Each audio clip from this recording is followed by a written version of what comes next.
Friends, you never know who you'll touch in life. You never know how or when you'll have an impact or how important your example can be to someone else. My faith helps me understand that circumstances don't dictate my happiness or my inner peace.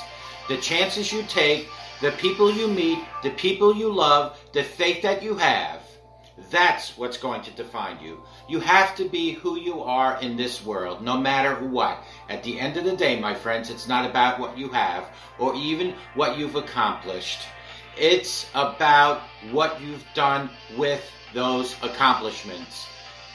It's about who have you lifted up, who have you made better. It's about what you've given back to those people. I think personally a role model is a mentor, someone who you see on a daily basis and you learn from them. My faith taught me how to forgive. Faith taught me when people present themselves in a certain way, there's probably some backstory or issue or reason for the way that they are acting. It's not you, my friends. It's them. And a lot of times, it's about something that's completely out of their control. Put God first. I've been protected. I've been directed. I've been corrected. I've kept God in my life, and it's kept me humble. I didn't always stick with him, but he always stuck with me. Don't be afraid to think outside the box. Don't be afraid to fail big, to dream big. But remember, dreams without goals are just dreams, and they ultimately fuel disappointment. And understand, to achieve these goals, you must apply discipline and consistency. You'll never see a U-Haul behind a hearse. It's not how much you have in life. It's about what you do with what you have. That's where the success is in helping others. Say thank you in advance for what's already yours. That's how I live my life. True desire in the heart for anything good is God's proof to you, sent beforehand to indicate that it's yours already. My advice is this, and it's simple. Don't just aspire to make a living. Friends, aspire to make a difference. And may God bless each and every one of you, and take good care. Bye-bye now.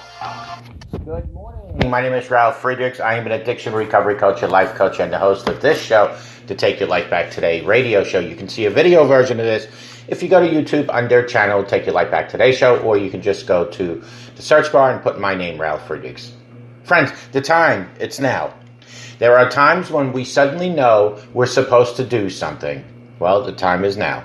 We feel a strong urging in our spirit telling us to forgive someone, or to start a business, or to get free from an addiction. Well, the time is now.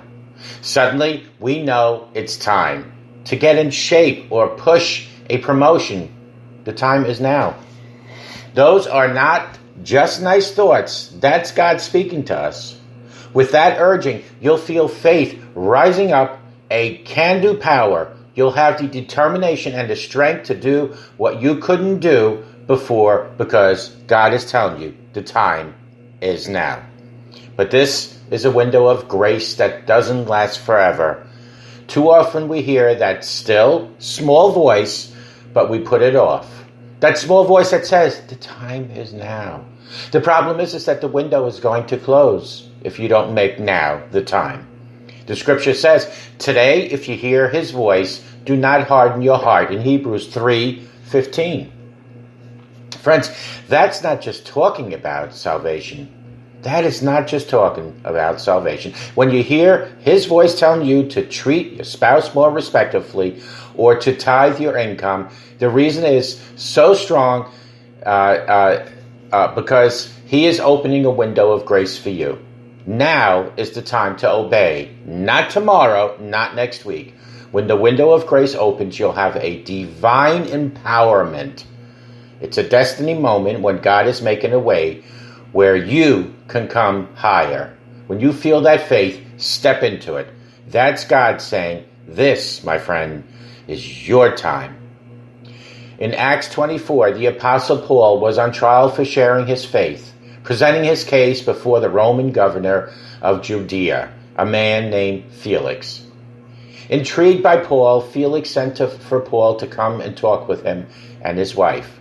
Paul discussed his faith and how important it is to live a godly life and a self-control in the light of the judgment to come. Felix was a ruthless, immoral governor, and he felt convicted and afraid. He knew he needed to change. This was a window of grace for Felix, but Felix said to Paul, "Go away for now. When a more convenient time comes, I'll send for you again." He put off dealing with the conviction, and we don't know if that convenient time ever did come, because the time was then. 2 years later, he was out of the office, and we never hear from him again. Are you waiting for a more convenient time when God's telling you time is now? Putting off a conviction or a change of attitude, ignoring that still small voice, talking yourself out of taking a step of faith? God is directing you, telling you the time is now. You don't know how long the window is going to stay open, do you? Don't keep making excuses. When you have the faith for it, that's the time to act. Today, when you hear his voice, step into the grace. Take advantage of the opportunity God is offering you to come up higher, to see his favor in greater ways. The time is now. The time is now. Call me at 844-405-HELP. We can help each other take our lives back. Be good to yourselves. Always be good to each other. Remember, a simple smile to a stranger can change that stranger's day and possibly change their life. And remember, it can change your life too. If God is telling you the time is now, do not let this opportunity pass you by. Because when God talks, we must listen. And God is directing us, opening that window, saying the time is now. May God bless you and have a great day. Take good care. And remember, the time is now. Have a great day. Bye-bye now. Until tomorrow, take care.